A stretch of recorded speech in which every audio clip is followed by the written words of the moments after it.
talk a little bit about the book and the journey of how I came to the book and some of the teachings of the book which we're going through, but some, and we can throw questions and stuff out there as well, but Neil's, I thought it would be interesting, same as we've got Haas to come and add interest and more information.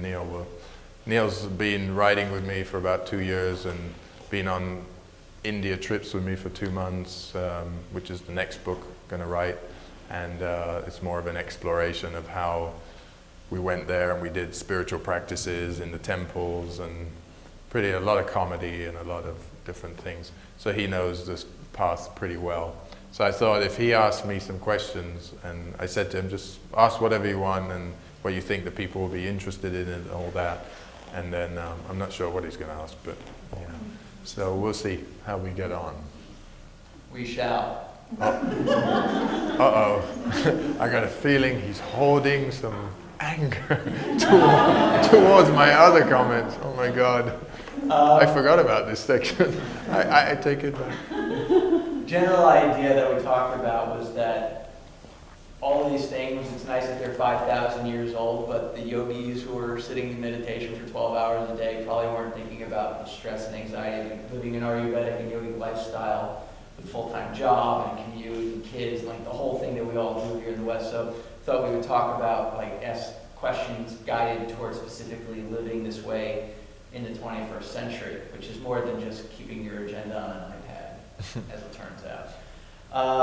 And so my experience with Ayurveda before meeting Cameron was I went to this Ayurvedic doctor. She was fully trained, fairly young. She was probably about my age at the time. And she determined that I had a lot of air element in my body and said that I needed to get rid of it. And it was exacerbated by too much emotion and too much moving around and all of that. And I was working in book publishing and I had like 10 or 12-hour work day, including my commute. And so she thought the appropriate thing would be to prescribe me about 4 or 5 hours of daily routine of the Dinacharya. I'm just like, really? 4 or 5 hours? I'm supposed to shave my own almonds and make them into almond milk. I don't want to do that. Yeah. So the questions, I was kind of frustrated with that, as you guys might imagine. And so the questions I asked Cameron are going to address his own experience in going from, like he talks about, he said earlier, he could just sit there and meditate for hours and hours and hours. Turns out that wasn't the case at first. Mm-hmm. So the questions are going to address that and how he went from his practice at the very beginning to being much more grounded in it today. All right. So in the book, you talk about how you were on the path generally, like you took periodic workshops and stuff like that. You eventually moved your way into more serious purpose. We were talking about intention yesterday and all of that. So the question is it fair to say that you weren't, like during that time, were you less grounded in your purpose and intention, or did you just do it less? Like, what was the difference between back in the early 90s when you first started going to ashrams and stuff, and like in the book you say like 2000 and 2001 is when you started to really shift your focus? I started when I worked in the fashion, it was more of in 1986, that era. I had a mentor who mentored me on my path, but he was always frustrated with me because I was like, you know, you see those karate movies where the kids like get, you know, he never does what he's supposed to do and he does a little bit of it. So that was me. So he could give me everything I needed. He gave me all the tools I needed. He gave me my first spiritual book, and he gave me my, you know, started teaching me about herbs and herbology and living off the land and all those stuff. But, you know, I had one head in another world of fashion and all that kind of stuff. So I thought you could get away with it. And some of the conversations we're having together is about, well, how do you apply this to today? You know, the truth is that you can't just apply a little bit of it and get a big result. You know, it just, it doesn't work out. And we all know that. So the idea is that we have a beginning point, we have an intention to start, and then we get going. So I, you know, being, I was 19 then, 20, 21, I keep dabbling and doing a little bit, and then, you know, I would go to a yoga class, then I wouldn't, and then 3 months later I was going somewhere else. The difference was I was in Paris, and then I was in Milan, and then I was in Australia, and I just keep changing the yoga studio, thinking I was sort of progressing, but all I was doing was having a lot of fun with it. And it wasn't till sort of the year 2000, around that time, where I just sort of put the foot down and said, okay, this is going to be my path, this is going to be my daily practice, this is what's going to make absolutely everything else in my life meaningful. I need a spiritual practice. That's when I started. But, you know, my mentor had told me that since 1986. You know, so it took me a good 14 years of getting my head around it. But one thing I always knew was, I need to do this. I need to do it. I'm going to do it.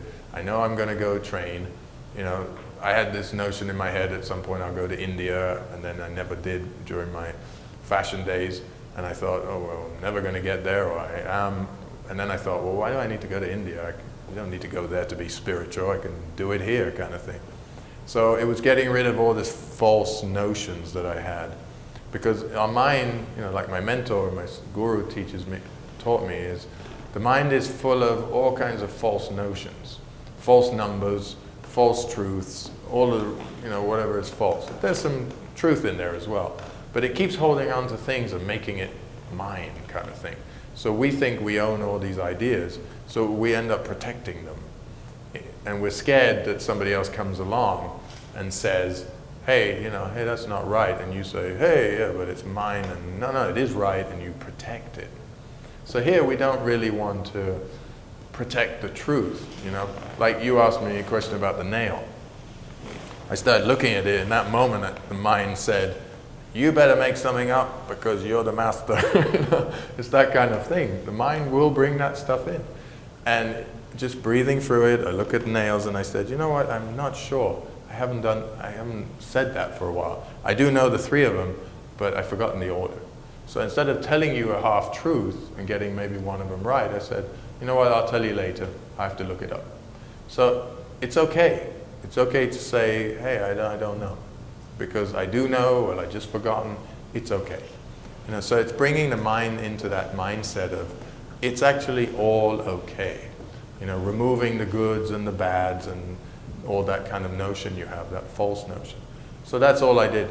So around the year 2000, it was sort of more when I stood my ground and I said, okay, this is what I need to do. I was also 14 years older and a little bit more mature, because beforehand doing all of it was tough.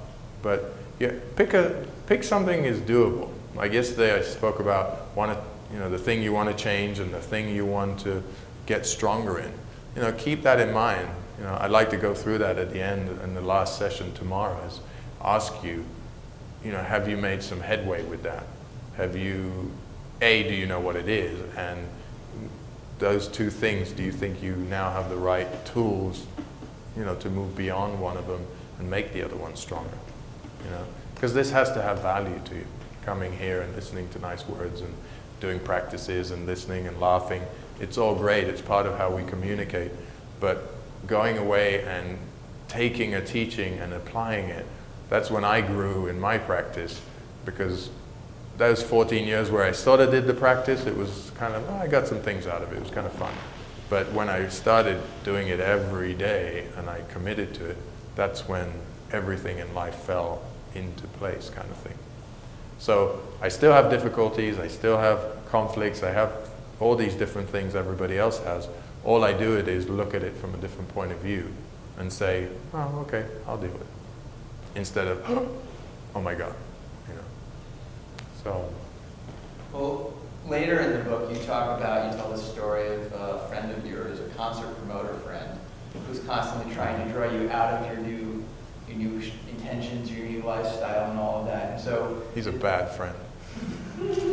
Is he like an example of like the kind of adversity that, like, is it likely we're all going to have that kind of struggle or obstacle if we decide after this workshop just to go ahead and try to do this? Are we going to all have some sort of concert promoter in our life trying to woo us away from it? And why might people be so committed to doing that? Well, it's not just a friend outside, it's your concert promoter inside, you know, in your head that's pulling you all over the place in the first place. It's not always that outside friend. We kind of pick our distractions, if you like. You know, I'm at a stage sort of between you and a yogi in the Himalayas. You know, he may say to me, you know what, you should come up here and you should live here and you should move into that cave and, you know, just sit there for a while. I'm there. And you're kind of where I am, you know, I'm an in-between where I'm saying to you, yeah, you should maybe start doing spiritual practice and eat this way, and you're like, you know, where's the time? You know, so I would, telling that yogi kind of like, well, you know, I kind of want to be down here. You know, so, but I definitely listen, and I've been trained by some of those people, and I've taken what I can and I've applied it, and it works. So you can do this sort of the same thing. But if you have a sort of friend like I do, my friend Pino, who I mentioned in the last chapter, and he's an amazing guy. You spend 10 minutes with him, you love him, you want to be around him. But what I did was say, he's an amazing guy, but he's not on my path, and he's going to distract me, and he's going to start telling me we should go eating. And, and one night, you'll appreciate this, he took me to a friend of ours' place, a restaurant at night, and we got in a conversation, and my friend who owns the restaurant was saying, so, you know, yeah, what time do you eat? Why don't you want to eat? And I was like, well, I don't eat at night. And then we got in this conversation. After 10 minutes, he was like, you know what? I want to kill you. If you tell any of my customers about this late night eating and you don't eat proteins and stuff, I will kill you. You know, I was like, well, okay. You know, so, but we don't hang out a lot because, you know, I live in a different, you know, my day-to-day things that I want to accomplish are just different.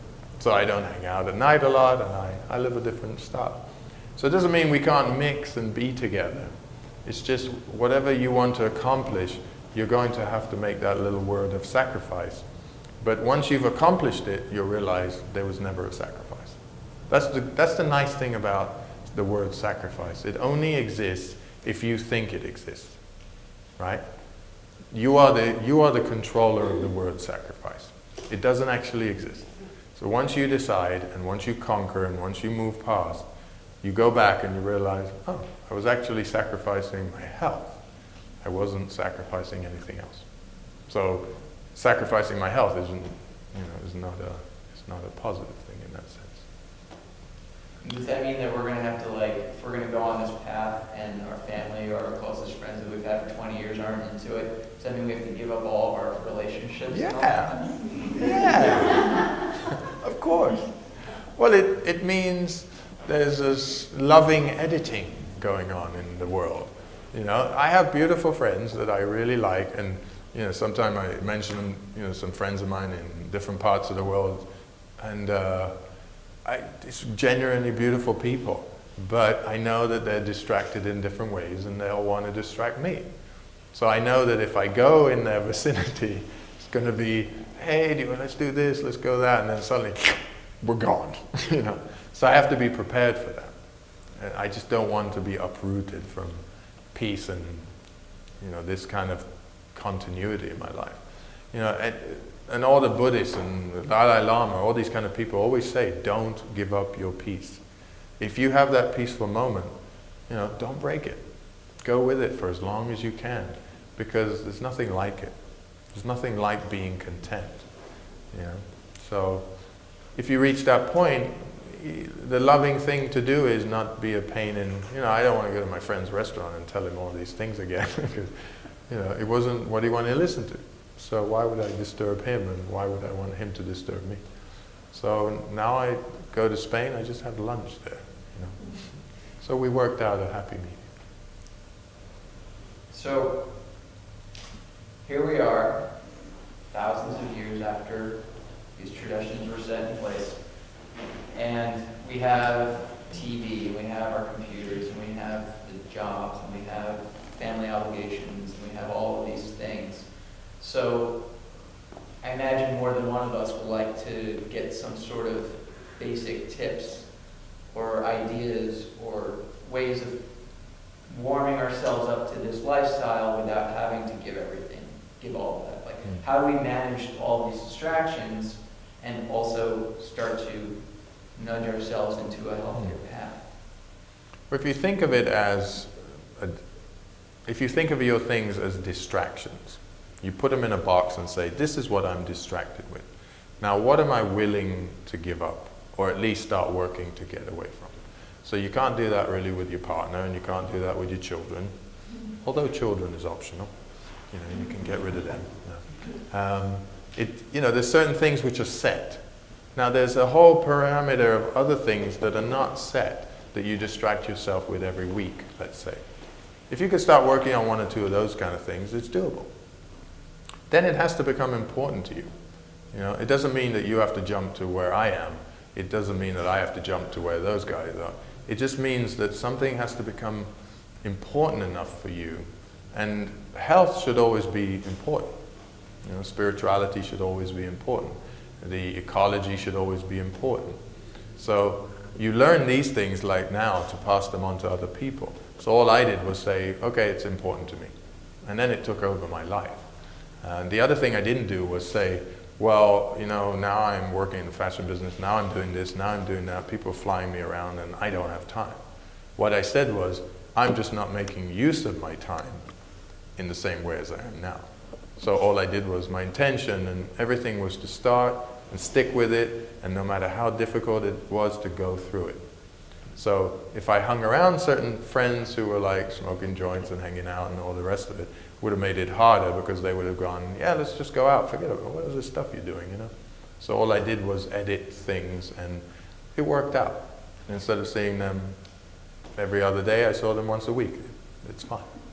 You know? So things, anything you do in life is going to have to become important to you. So it was important enough for you to get here, for example, and now you should kind of make it a little bit important enough to take one or two of the information and then pass it on to the people you love and the people who you want to see grow. And then the tricky thing is you will have to also learn and live a little bit as example to those people. You know, like I can't tell the people that I can't tell you guys to do certain things and then I don't do them. Then it doesn't work like that. You would be able to see it in me. You would say, that guy is kind of not doing what he says. So that's, you know, the world is full of a lot of that, but you need to be inspired and you need to inspire others by example. And of course it's difficult at times, but anything you've ever worked towards that's, you know, been easy, you've pretty much given it up. You know, they always speak about the lottery winners. They're always broke after about, you know, it doesn't matter how big the lottery was, all of them pretty much end up broke because they just bought a ticket, they got the money, and then they blew it. Why? Because they went nuts, not knowing the value of what they had. So $300 million later, they're like, some of them are still living in the street.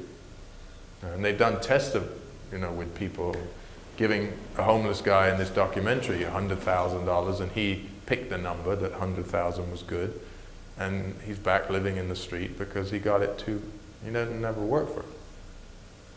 So on the path, any path, you want to become the greatest tennis player or whatever you want to become in life, practice. You're going to have to get on the court and hit the ball. This is the same thing. You're going to have to get up in the morning and make a decision. Do I go and, you know, out into the world without getting a little bit grounded? It may mean at the beginning you start 5 minutes, you know, if you get up at 6 o'clock, you get up at 5:55, and you just sit there for 5 minutes and then go on to your day. So whatever's doable. It's that fine line between what's doable and what's lazy and what's pushing too hard. You know, that place. Like when you're doing your yoga posture, I say don't push. It's finding that fine balance of, okay, I'm working and I'm involved and I'm doing, but I'm not pushing. And I'm not lazy and I'm not just hanging out. You know, you're the gauge of that. This life, your life is about you and what you do with it, not what anybody else tells you to do with it. One of the exercises in the book is about giving a prized object away. And it's interesting, there was a review on Amazon or something. There was this woman on there who really didn't like the idea that, like, the exercise is that you find something that's valuable to you, it's a piece of jewelry or it's even a sentimental photograph, whatever it is, and you give it away and you let go of it. It was a photo, yeah. It was a photo, and she was really mad about that. Yeah. And so... well, you can write a review on Amazon, And she was like, yeah, great content, but you know, he told me to give away photos. I mean, what is he, out of his mind? I love my photos. And the funny thing is we're talking about non-attachment. You know, so she was, you know, it's kind of like the video up on YouTube. I used to have this video up, and I think Zoo brought it to my attention. It used to say, what meat does to you. So there was always a guy underneath it, and I said, meat, you know, at times will make you more aggressive. It's another being, and I, you know, spoke about it in a yogic term. So underneath it, this guy would write, you idiot, what are you talking about? Meat is the most beautiful thing, you suck, you know. And he was super aggressive. And if you watch the video, I was saying exactly that. So it was actually a great comment in support of what I was saying. You know? Which is kind of amusing. Probably a restaurateur. Probably, and he was probably in disguise of being a friend of mine or something. Yeah.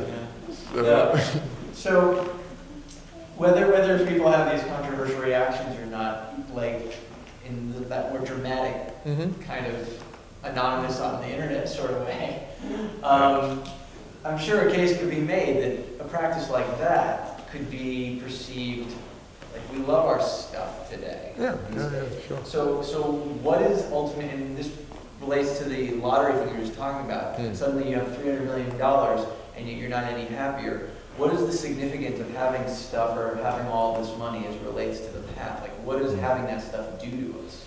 It just makes you more heavy. Yesterday, mentioning the material world, just slightly, in a small way. Material is heavy. Everybody knows that. It makes you more heavy. And then the major thing is, what are you swapping your time for? Everybody has a certain amount of time in this world. Money, you can make more of. The numbers can always go higher. But there's a certain amount of time we're all allocated on the earth, and how we use it is, you know, up to us. So you have to ask yourself is, what am I swapping this time for? So I go out and I work hard and I make $100, then I come home with a lampshade or whatever I come home with. Now, does the amount of time that I had to work, to the amount of time I had to go shopping, to the amount of time whatever pleasure I get out of this lampshade, let's say, does it add up? So that's really what you've got to ask yourself. So I'm saying give away a prized object in this sense is you've collected something that's holding you back, for example. If you put too much attention on the lampshade or the photo or, you know, I don't know, your grandmother's ring from 16th century or whatever it is, it's holding you back in some way because you're thinking about it. Now, what are we all thinking about? Way too many things anyway. Do we really need one more thing to think about? No. Does that thing really bring us joy? No. Because joy isn't really brought to us from the outside, it's brought from inside. So the question is, how many things do you have in your house that you don't need? So really it's about that. How many things? Children. Oh, children. No, the children you can give away. I already said that. That's fine. I said prized objects, not just objects that sit around. Hello, darling.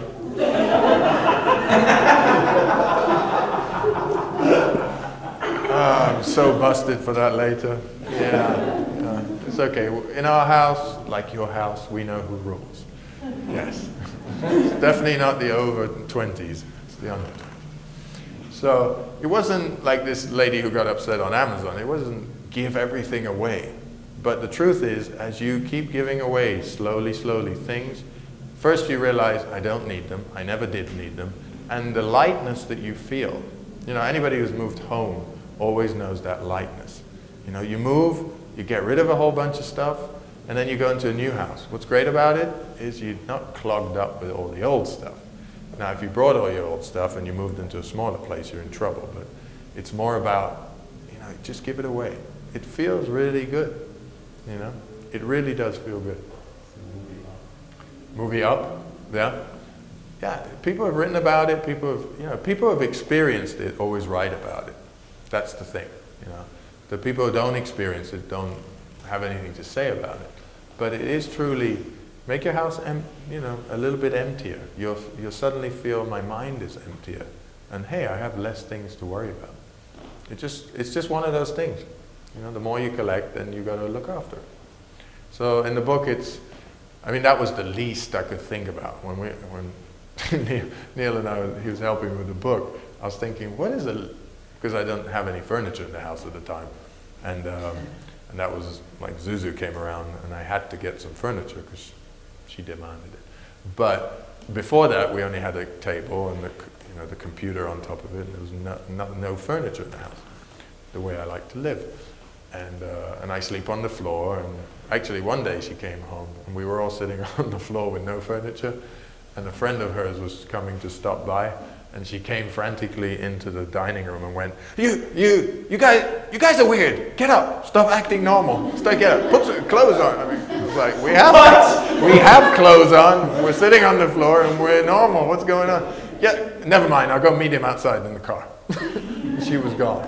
You know, it was the notion of the house doesn't look normal. You know, we've made these kind of things, we made things abnormal. If they don't look like the neighbor, and we don't eat what the neighbor eats, and if we're vegetarian on this, you know, so we've compartmentalized everything. So the idea of just giving the photo or whatever it was, prized object, was relieve yourself of a little bit of material, become lighter, get experience, that's a practice, and then do it again maybe, and do it again and do it again. And don't be scared of being lighter, it's great. So what would you say? You had Cameron in 1986, just reading your first book and whatnot, and then Cameron today. And so one thing that comes up with Cameron is whether or not issue of some moment of adversity or supposed like an obstacle will disturb his peace, right? And so I've only known him for a few years now, and so very little seems to actually do that. But what would how would you describe how you would react to things way at the beginning, where most of us would be today, so we could get a sense, like, if in 15 years or whatever, like, what do we have to look forward to in that disparity between the two? So what was it like back then? More reactions, definitely. You know, how you react. It's always said that how you react to something makes you different than the other person, that's all.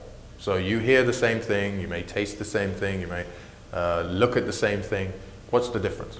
It's just, you know, put a bunch of people in this room who don't want to be, they wanted to see a soccer match and they came here, you know, they spend 5 minutes and they leave. So what was the difference? Their reaction. And you know, they weren't supposed to be here. So I just reacted to things in a different way. I came into this world through parents that were, you know, they'd been together 53 years. I never heard any of them ever argue together. I mean, the most thing one said to the other one was, oh, leave me alone. You know, that's about it. So I grew up in a very peaceful nature, and my nature was already peaceful. So I tended to just let things go. But what my mentor passed to me was, you know, you let things go, but at the same time you let everything go. You know, money comes, you let it go. You absolutely let it all go. And that's not good, because you don't know how to build your house. So you don't just throw everything out. You keep some things, you build, and then you give away what you don't need, or what somebody else needs even more than you do. You know? So in the first years, I was just making a lot of money, and I just sort of said, oh yeah, you need money, you take it, and thing. And I actually disturbed a lot of people's lives thinking I was helping them, because I would give somebody who was very lazy some money, and then of course they didn't try harder, and it kept them behind, and then maybe they woke up 3 or 4 years later and had to try harder, but they were 5 years older, and they couldn't, you know, try as hard as they could when they were, say, 25, 30, 35, 40. You know? So my lessons were to make discipline something for myself, but I didn't have that much discipline at that time. I read things and I thought they were cute, and I told other people about them, and I didn't do them myself, and then they all sounded like great things, and they looked like I was centered and everything, but if you got me in, you know, I was never a violent person, but I definitely would get frustrated, but the frustrations we feel as well is always with ourselves. You know, even, you know, nobody else will ever make you frustrated. If you look at somebody else and they make you frustrated, it's because you're hearing something is going on that you know about. They're just pointing it out. You know? So Of course, at 19 as well, you deal with things in a different way. It's not as... we're supposed to become more mature, but we usually become more mature in age, but not in mentality, unless we practice. Practice is what makes us all become better at something. So some people become great at eating because they practice eating. Some people become great, I don't know, doctors because they practice that every day. So just know whatever you do every day, you're becoming great at it. So just make sure it's a good thing. Sounds like words to end on to me. Yeah. I Well, don't have any more questions. yeah. Okay. Yeah. Gurus usually find you. It's always said when you're ready, the teacher will come. You might have to go to the teacher, but I found my teacher after my mentor passed away. I decided to go on this path, and I read in a book a center in India that taught Ayurveda, and I called it. It was recommended by a couple of doctors. So I went, I called two in fact, and one didn't have room and one did. So when I went there, I found him. But he's an Ayurvedic guru. He's not a guru that sits in an ashram and has followers. He really teaches the Ayurvedic yogic path. And guru in an ashram is more of a teacher of the yogic philosophy and going on the yogic path through reading or whatever it is, karma yoga and things like that. An Ayurvedic guru is somebody who takes you on the path of Ayurveda, and yoga is attached to that as well. So it's a mind-body experience. Yeah. He lives in a small village, and his practice is in a very small center as well, in another place. Yeah. So I think we're going to, yeah. You mentioned about human mind. I'm curious to know what it is or what happens to the body. So the body is slowing down. You know, the sun goes down, the earth is cooling down, and the body's cooling down. And the digestive system is starting to sort of go calm. When you put food in it again, it starts to having to work, so it overworks. So that's one thing. Then the food doesn't digest depending on what you've eaten. Like we said, if you eat 3 kiwis, yeah, that will digest. It's mainly water. But if you're eating a full meal, then throughout the night, instead of your body cleaning toxins and things like that out of the system, it's having to digest. And then you're sleeping, digestion gets slower. Everything, instead of moving like that, moves like that. So the absorption of toxins in the system is greater as well.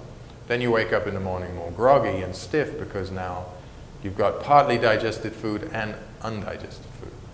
So eating is really for nourishment. That's how it used to be, until we made it into a pleasurable thing. Yeah. So you'll experience it. Like here, we've set it at 5, so by the time you go to bed, you've digested, you sleep, you have no food, you wake up, you have hot water, again you give some cleaning. So the idea is there's a length of time the body had a chance to clean. You know, that lightness. It's very, and it's uncomfortable to some people, that lightness, because they're thinking about food. But if you think about lightness is enjoyable. So that's why fasting is great for some people, and some people hate it because while they're fasting, they're thinking about eating, and it doesn't work. You know? Yeah. Yeah. On our last trip to India, we fasted. And Neil loved it. He set out we would fast and be in silence for 10 days, and well, I like to talk about how I basically stopped being Jewish because of how much I hated fasting on Yom Kippur. That's how I felt about fasting, and that was that was barely 24 hours. So he was like, yeah, let's fast for 10 days. I'm like, awesome. And I made it to 6. And that was, yeah, I probably weighed about I'm a thin man, I weighed even 20 pounds less than I do now. That was interesting. The moral of the story is 1 day fast will kick the Jewishness out of you, 2 days will kick the Christianity out of you, 3 days will kick the Buddhism out of you. Pretty much. So he's religious free because... Now the moral of the story is that I'm one of those people who hates fasting. So. As well.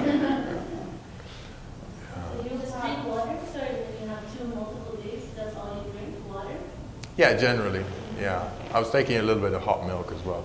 You have to gauge it, you know. The idea was, okay, set 10 days out. Like when I told you I did 28 days. I didn't set out 28 days. We were writing a book and we were in an area where we were going to do meditation and stuff, so we set out 10 days.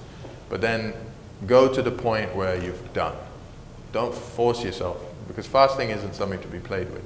It's something that your body will eventually tell you, I'm done. So we set 10 days, I stopped around 9, he stopped around 6. It wasn't a sporting match to see where we're going. It was once you've released what you need to get rid of, that stubbornness, whatever is in the mind, in the body, then you're done. No need. No. What kind of, what do you know that's the food that you have to stop? You'll know. It's one of those things. You just know, because we were in a place where there's silence. We weren't talking. We were only there for spiritual practice, going to temple, reading. So we had absolutely nothing else to do. You know, check an email once in a while as well, that kind of thing. But it wasn't. We were in the middle of, you know, the beginning of the Himalayas. So there was, you know, it wasn't like we got to do what we wanted to do. So you know, you're in that quiet zone. For me, it was walking. We had just dipped into the Ganges, into the river and stuff, and I got that feeling of, oh, I could just fast for another, you know, however long. So I just knew, okay, it's done its job. You know? A lot of the time, fasting is mental. It's not physical. It's the mind is stubborn about something and it won't let go of it. So you fast, so you become lighter and lighter and lighter, and then the mind releases.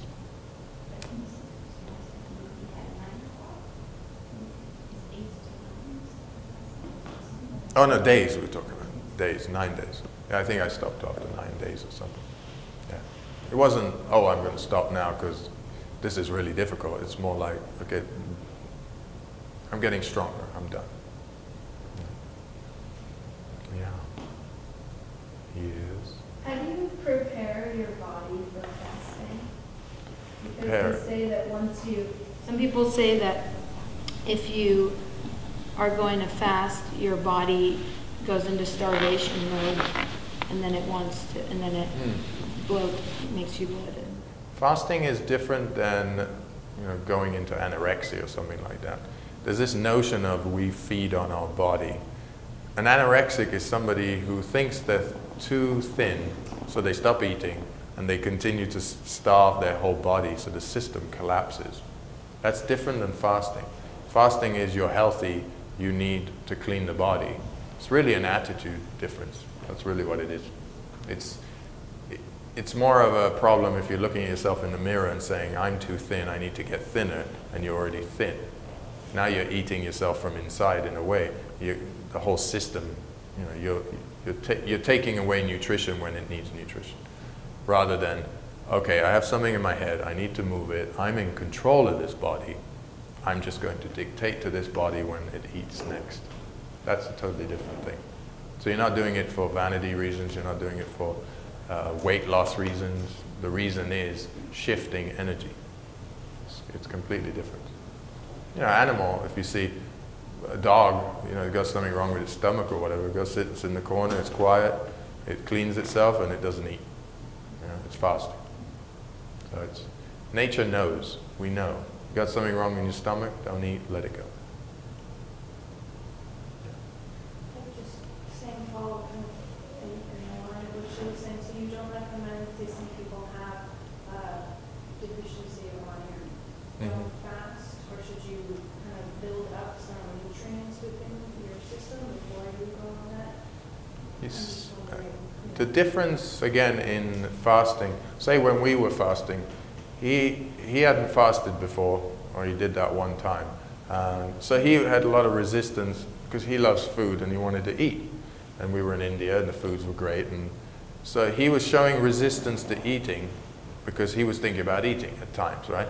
So the body, it's like running but thinking about walking. You know, you're going against yourself. So you're gonna, if you're running and thinking, God, I wish I was walking, you're doing yourself damage. You know, so if you're doing the fast and thinking about eating, then you'll do yourself damage.